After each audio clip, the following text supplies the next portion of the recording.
So ಮಕ್ಕಳಲ್ಲಿ ಕೇಸ್ಗಳು ಹೆಚ್ಚಾಗಿ ಕಾಣಿಸ್ಕೊಳ್ತಾ ಇರೋದು ಈಗ ಬಹಳ ದೊಡ್ಡ ಆತಂಕಕ್ಕೆ ಎಡೆ ಮಾಡಿಕೊಟ್ಟಿದೆ. ಹಿಂದೆನೇ ಎಚ್ಚರಿಕೆಯನ್ನು ಕೊಟ್ಟಿದ್ರು ತಜ್ಞರು, ಮಕ್ಕಳಲ್ಲಿ 3ನೇ ಅಲೆ ಹೆಚ್ಚಿನ ರೀತಿಯಲ್ಲಿ ಕಾಣಿಸ್ಕೊಳ್ಳುತ್ತೆ ಅಂತ. ನಮ್ಮ ಜೊತೆಗೆ ಡಾಕ್ಟರ್ ಸಿರಿ ಅವರಿದ್ದಾರೆ, ಮಕ್ಕಳ ತಜ್ಞರು. ಡಾಕ್ಟ್ರೇ ನಮಸ್ತೆ. ನಮಸ್ತೆ ಡಾಕ್ಟರ್. ಈಗ ಮಕ್ಕಳಲ್ಲಿ ಸೋಂಕು ಹೆಚ್ಚಾಗ್ತಾ ಇರೋದ್ರಿಂದ ಪೋಷಕರು ಎಷ್ಟರ ಮಟ್ಟಿಗೆ ಜಾಗೃತರಾಗಿರ್ಬೇಕು ಮತ್ತೆ ಹೇಗೆ ಜಾಗೃತರಾಗಿರ್ಬೇಕು ಡಾಕ್ಟ್ರೆ? ಹೌದು, ಈಗ ಏನ್ ರಿಸರ್ಚ್ ಏನ್ ತೋರ್ಸಾಗಿದೆ ಅಂದ್ರೆ ದಟ್ ಒಮೈಕ್ರಾನ್ ವೇರಿಯಂಟ್ ಅನ್ನೋದು ಅದು ಅಪ್ಪರ್ ರೆಸ್ಪಿರೇಟರಿ ಟ್ರಾಕ್ಟ್ ಜಾಸ್ತಿ ಇರುತ್ತೆ, ಅಂದ್ರೆ from nose to upper throat onwards. And ಅದರಲ್ಲಿ predominantly upper respiratory tract symptoms ಇರುತ್ತೆ, ಅಂದ್ರೆ ಸೇಮ್ ನಮ್ಗೆ ನೋಸ್ ಬ್ಲಾಕ್, ರನ್ನಿ ನೋಸ್ ಆಗ್ಲಿ, ಸೋರ್ ಥ್ರೋಟ್ ಆಗ್ಲಿ. So children as such upper respiratory tract infection ಗೆ ತುಂಬಾ ಪ್ರೋನ್ ಆಗಿರ್ತಾರೆ, ಯಾಕೆಂದ್ರೆ ಅವ್ರದ್ದು ಇನ್ನೂ ಇಮ್ಯೂನ್ ಸಿಸ್ಟಮ್ ಡೆವಲಪ್ ಆಗ್ತಾ ಇರತ್ತೆ. ಅದ್ರ ಮೇಲೆ ಅವರು ಬೇರೆ ಮಕ್ಕಳ ಜೊತೆ ಆಟ ಆಡ್ತಾ ಇರ್ತಾರೆ, ಅವರಿಂದ ದೂರ ಇಡಕ್ ಆಗಲ್ಲ, ಬೇರೆ ಮಕ್ಕಳನ್ನ ಮುಟ್ತಾ ಇರ್ತಾರೆ. ಅಂಡ್ ಎಸ್ಪೆಷಲಿ ಬೇರೆ ಮಕ್ಕಳಿಗೆ ಸಿಂಪ್ಟಮ್ಸ್ ಇರೋದಾದ್ರೆ ಅದು it can easily spread to other children. ಆಮೇಲೆ ಸಪೋಸ್ ಅವರು ಪ್ಲೇ ಗ್ರೂಪ್ ಅಥವಾ LKG UKG ಅಂತ ಮಕ್ಕಳಾದ್ರೆ ಅವ್ರನ್ನ ಒಬ್ರಿಂದ ಒಬ್ಬರ ದೂರ ಇಡೋದು ತುಂಬಾ ಕಷ್ಟ. ಸೊ ಸೆಕ್ರಿಷನ್ಸ್ ಈಸಿಯಾಗಿ ಸ್ಪ್ರೆಡ್ ಆಗತ್ತೆ between children. So upper respiratory tract predominant symptoms ಆಗಿರೋದ್ರಿಂದ ಅಂಡ್ ಇದು upper respiratory tract predominant manifestations ಆಗಿರೋದ್ರಿಂದ ಸ್ಪ್ರೆಡ್ ಆಗೋದು ಈಸಿಯಾಗಿ ಆಗತ್ತೆ. ಹವರ್ ಸೀರಿಯಸ್ ಇಲ್ನೆಸ್ ವೈಸ್ ಅದು ಜಾಸ್ತಿ ಏನ್ ಆಗ್ತಾ ಇಲ್ಲ, but yes spread is definitely more easy ಮಕ್ಕಳು ಏಜ್ ಗ್ರೂಪ್ ಅಲ್ಲಿ. ಅದು ನೋಡಾಗಿದೆ. It has been shown that it is more easy to spread even among children ಅಂತ. ಓಕೆ, ಹೇಗೆ ಅಲರ್ಟ್ ಆಗಿರ್ಬೇಕು ಪೋಷಕರು? ಈಗ ಮಕ್ಕಳು ಹೇಳಿದ್ ಕೇಳಲ್ಲ, ಅವ್ರ ಫ್ರೆಂಡ್ಸ್ ಜೊತೆಗೆ ಆಟ ಆಡಕ್ ಹೋಗ್ತೀನಿ ಅಂತಾರೆ, ಆಟ ಆಡ್ತಿರ್ತಾರೆ. ಈಗ ದೊಡ್ಡವರಿಗಾದ್ರೆ ಈಗ ಬರ್ತಾ ಇರುವಂತ ಕೇಸ್ಗಳಲ್ಲಿ ಆಲ್ಮೋಸ್ಟ್ ಆಲ್ ಎಸಿಂಪ್ಟಮೆಟಿಕ್ ಕೇಸ್ ಇದೆ. ಈಗ ಮಕ್ಕಳಲ್ಲೂ ಅಸಿಂಪ್ಟಮೆಟಿಕ್ ಕೇಸ್ಗಳಿದ್ರೆ ಕಷ್ಟ, ಅದನ್ನ ನಾವು ಮಕ್ಕಳನ್ನ ಅವಾಯ್ಡ್ ಮಾಡೋದು ಕಷ್ಟ ಆಗ್ಬಿಡುತ್ತೆ. ಏನ್ ಮಾಡ್ಬೇಕು ಡಾಕ್ಟ್ರೆ? ಐ ಥಿಂಕ್ ಆದಷ್ಟು ನಾವು ಹೇಗೆ adults self isolation precaution follow ಮಾಡ್ತಾ ಇದೀವಿ, as far as possible, as ರಿಯಲಿಸ್ಟಿಕ್ಲಿ as possible ಮಕ್ಕಳನ್ನ ಐ ಥಿಂಕ್ ಮನೇಲಿ ಇಟ್ಕೊಳ್ಳೋದು ಒಳ್ಳೇದು. ಬೇರೆ ಯಾವ್ದಾರು ಮಗುಗೆ ಇಫ್ ವಿ ಫೀಲ್ ದಟ್ ಮಗು ಸ್ನೀಸ್ ಮಾಡ್ತಾ ಇದೆ, ಕಾಫ್ ಮಾಡ್ತಾ ಇದ್ರೆ ನಮ್ಮ ಮಕ್ಕಳನ್ನ ಅವ್ರ ಜೊತೆ ಮಿಂಗಲ್ ಆಗಕ್ ಬಿಡದೇ ಇರೋದು ಇಟ್ ಈಸ್ ಬೆಟರ್. ಈಗ ನಮ್ಮ ಮಕ್ಕಳು ಕೋಆಪರೇಟ್ ಮಾಡೋದಾದ್ರೆ ಆದಷ್ಟು ಮಕ್ಳಿಗೂ ಮಾಸ್ಕ್ ಹಾಕಿರ್ಬೇಕು. ಸ್ವಲ್ಪ ದೊಡ್ಡ ಮಕ್ಕಳು ಆಟ ಆಡಕ್ ಹೋಗ್ಲೇಬೇಕು ಅನ್ನೋದಾದ್ರೆ ಆ ಮಕ್ಳಿಗೆ ಮಾಸ್ಕ್ ಮ್ಯಾಂಡೇಟರಿ ಮಾಡ್ಬಿಟ್ಟು ಅವ್ರ ಕೈಲಿ ಸ್ಯಾನಿಟೈಸರ್ ಅಟ್ಲೀಸ್ಟ್ ಕೊಡ್ಬೇಕು. 5 years ಪ್ಲಸ್ ಮಕ್ಳಿಗೆ ಅರ್ಥ ಆಗತ್ತೆ, ನಾವು ಅರ್ಥ ಮಾಡ್ಸಿದ್ರೆ ನೀವು ಸ್ಯಾನಿಟೈಸರ್ ಹಾಕೋಬೇಕು ಅಂತೆಲ್ಲ ಅರ್ಥ ಮಾಡ್ಸಿದ್ರೆ ಮಕ್ಳಿಗೆ ಅರ್ಥ ಆಗತ್ತೆ. ಅಂಡ್ ಮೇ ಬಿ ನಮ್ಮ ಮಕ್ಳಿಗೆ we have to advise them. ಬೇರೆ ಮಕ್ಳಿಗೆ ಏನಾದ್ರು ಸಪೋಸ್ ಯಾರಿಗಾರು ಸಿಂಪ್ಟಮ್ಸ್ ಇದ್ದಿರೋ ಮಗು ಆಟ ಆಡ್ತಾ ಇದೆ ಅಂದ್ರೆ try to stay away from the child ಅನ್ನೋದು, ಇಂಥದ್ದೆಲ್ಲ ಅಂಡರ್ಸ್ಟ್ಯಾಂಡ್ ಮಾಡಿಸ್ಬೇಕಾಗತ್ತೆ. ತುಂಬಾ ಚಿಕ್ಕ ಮಕ್ಕಳಾದ್ರೆ ನಾವೇ ಮಕ್ಕಳನ್ನ ಅಕಂಪನಿ ಮಾಡ್ಬೇಕಾಗತ್ತೆ ಪ್ಲೇಯಿಂಗ್ ಏರಿಯಾಗೆ. ಆದಷ್ಟು ಮಗು ಬೇರೆ ಮಕ್ಕಳಿಂದ ದೂರ ಆಟ ಆಡಕ್ಕೆ if it is possible we should allow that to happen. ಎಷ್ಟು ರಿಯಲಿಸ್ಟಿಕ್ ಅಷ್ಟು ರಿಯಲಿಸ್ಟಿಕ್ ಆಗಿ ನೋಡ್ಕೋಬೇಕು. ಎಸ್ ಡಾಕ್ಟರ್, ಈಗ 15 years ಅಬೋ ಇರುವಂತವ್ರಿಗೇನೋ ವ್ಯಾಕ್ಸಿನ್ ಬಂದಿದೆ, ಅವರಿಗೆ ವ್ಯಾಕ್ಸಿನ್ ಅನ್ನ ಕೊಡ್ತಾ ಇದ್ದಾರೆ. ಬಿಲೋ 15 years ಇರುವಂತಹ ಮಕ್ಕಳಲ್ಲಿ ಇಮ್ಯುನಿಟಿ ಜಾಸ್ತಿ ಮಾಡಬೇಕು ಅಂದಾಗ ನಮ್ಮ ಹತ್ರ ವ್ಯಾಕ್ಸಿನ್ ಇಲ್ಲ, ಅದಕ್ಕಿಂತಲೂ ಬೆಟರ್ ನಮಗೆ ಫುಡ್ಡೇ ಅದಕ್ಕೆ ಅಲ್ಟರ್ನೇಟಿವ್. ಫುಡ್ ಬಿಟ್ರೆ ಇನ್ನೇನು ಇಲ್ಲ ನಮ್ಮ ಹತ್ರ ದಾರಿ. So what is the good food for childrens ಅಂದ್ರೆ ಈ ಸಂದರ್ಭದಲ್ಲಿ ಅವ್ರಿಗೆ ಕೊಡುವಂಥದ್ದು ತಾವು ಸಜೆಸ್ಟ್ ಮಾಡೋದೇನು? ಮಕ್ಕಳಿಗೆ ಐ ಥಿಂಕ್ ಆದಷ್ಟು ನಾವು ನ್ಯಾಚುರಲ್ ಬೇಸ್ಡ್ ಫುಡ್ಸ್ ನ ಎಷ್ಟರ ಮಟ್ಟಿಗೆ ಅವ್ರಿಗೆ ಕೋಆಪರೇಟ್ ಮಾಡಿ ತಿನ್ಸಕ್ಕಾಗತ್ತೆ ಅದು ನೋಡ್ಬೇಕು. ಫ್ರೂಟ್ಸ್ ಅಂಡ್ ವೆಜಿಟೇಬಲ್ಸ್ ಜಾಸ್ತಿ ತಿನ್ನಿಸ್ಬೇಕು.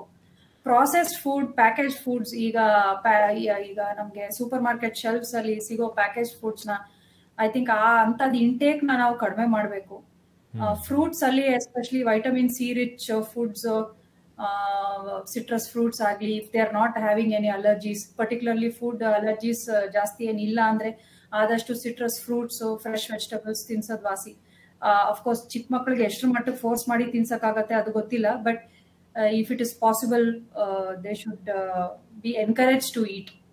And I think ಮಕ್ಕಳು ಜಾಸ್ತಿ ನಮ್ಮ ಅಡ್ವೈಸ್ ಯಾವಾಗ ಫಾಲೋ ಮಾಡ್ತಾರೆ ಅಂದ್ರೆ when we as parents we ourselves should set the example. As parents ಅವ್ರು ನಮ್ಮನ್ನ ನೋಡ್ಬೇಕು. We should stop eating packaged and processed food and go towards natural. So ನಾವು ನಮ್ಮ ಎಕ್ಸಾಂಪಲ್ ನೋಡಿನೇ ಅವ್ರು ಕಲಿಯೋದು. So I think the change has to come in us first.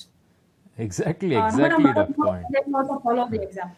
ಅಪ್ಪ ಅಮ್ಮ ಇಬ್ರು ಸೇರ್ಕೊಂಡ್ಬಿಟ್ಟು ಅಂಗಡಿಯಲ್ಲಿರೋದನ್ನೆಲ್ಲ ತಂದ್ಕೊಂಡ್ಬಿಟ್ಟು ಪ್ಯಾಕೆಟ್ ಅನ್ನು ಓಪನ್ ಮಾಡ್ಕೊಂಡು ತಿನ್ಕೊಂಡು ಕುತ್ಕೊಂಡ್ಬಿಟ್ಟು ಇದನ್ನ ತಿನ್ನು ಅಂದ್ರೆ ಮಕ್ಕಳು ಎಲ್ಲಿಂದ ಕೇಳ್ತಾರೆ?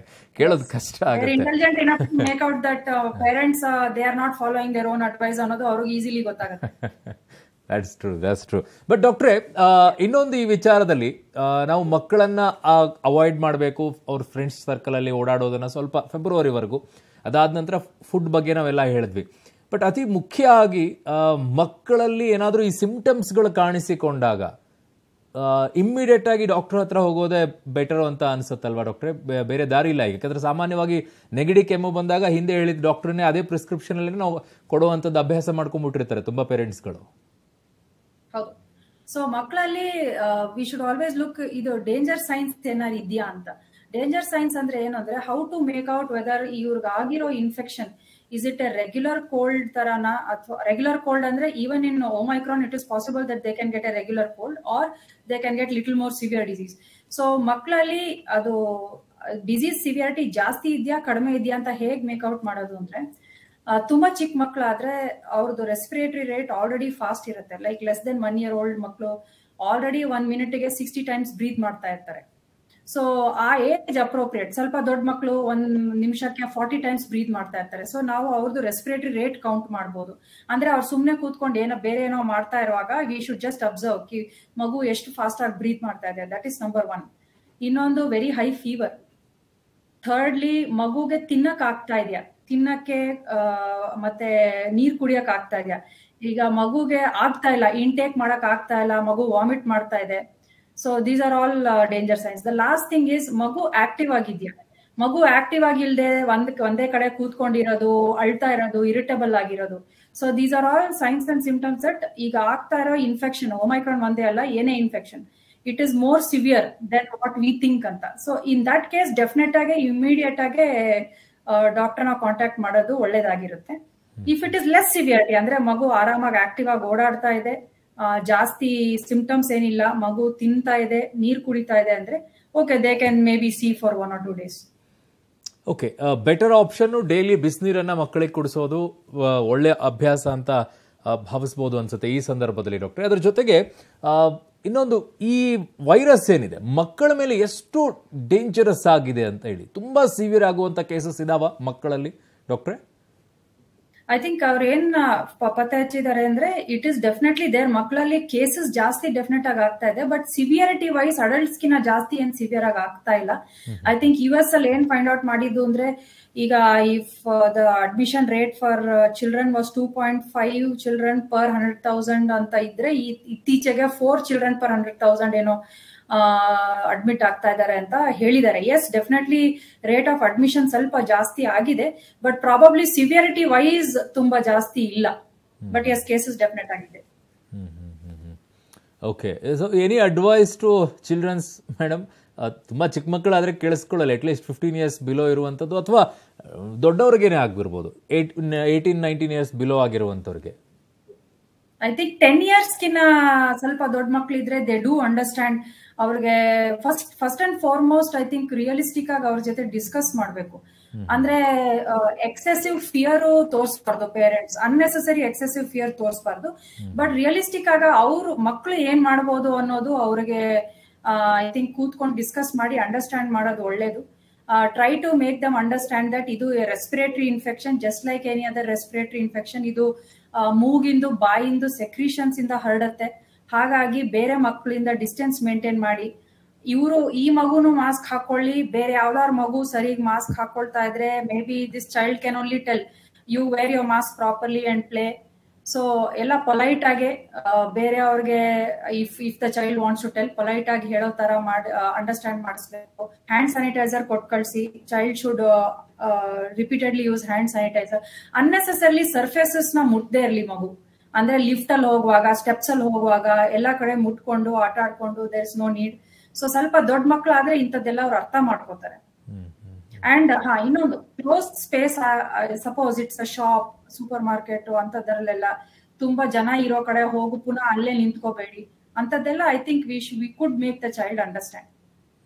ಸ್ವಲ್ಪ ದೊಡ್ಡ ಮಕ್ಕಳ ಸ್ವಲ್ಪ ಪ್ರೋಟೀನ್ ಯುಕ್ತ ಇರುವಂತ ಆಹಾರ ಕೊಡೋದು ತುಂಬಾ ಒಳ್ಳೆಯದು ಅನ್ನೋದು ತುಂಬಾ ಕೇಳ್ತಾ ಇದೆ ಡಾಕ್ಟ್ರೆ. ಈ ಸಂದರ್ಭದಲ್ಲಿ ತುಂಬಾ ಒಳ್ಳೆಯದಲ್ವಾ ಡಾಕ್ಟ್ರೆ? ನಮ್ ಬಾಡಿಗೆ even otherwise proteins, fresh proteins ಅಂದ್ರೆ vegetarian proteins, even non veg proteins, chicken ಆಗ್ಲಿ, ಫಿಶ್ ಆಗ್ಲಿ, ಎಗ್ ವೈಟ್ಸ್ ಆಗ್ಲಿ, proteins and vitamins and minerals ಅಂದ್ರೆ ಇದು ಬೇಸಿಕ್ಲಿ ನಮ್ಗೆ non veg and veg sources of proteins and fresh fruits and vegetables. Even otherwise even in general life it is good for us.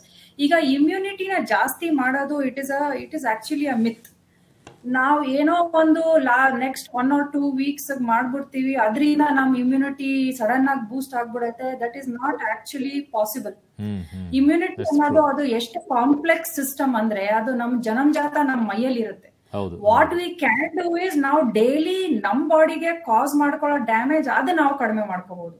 That is by drinking. I mean this is not relevant to children, but ದೊಡ್ಡವರಲ್ಲಿ taking daily alcohol, smoking, ಅಥವಾ children ಅಲ್ಲೂ ಆಗ್ಲೂ excessive dependence on ಇದು ಏನದು packaged and processed foods and commercial juices, ಇಂಥದ್ದೆಲ್ಲ ನಾವು daily ಅಂದ್ರೆ ಕೆಲವ್ರು ಇರ್ತಾರೆ who do too much of this.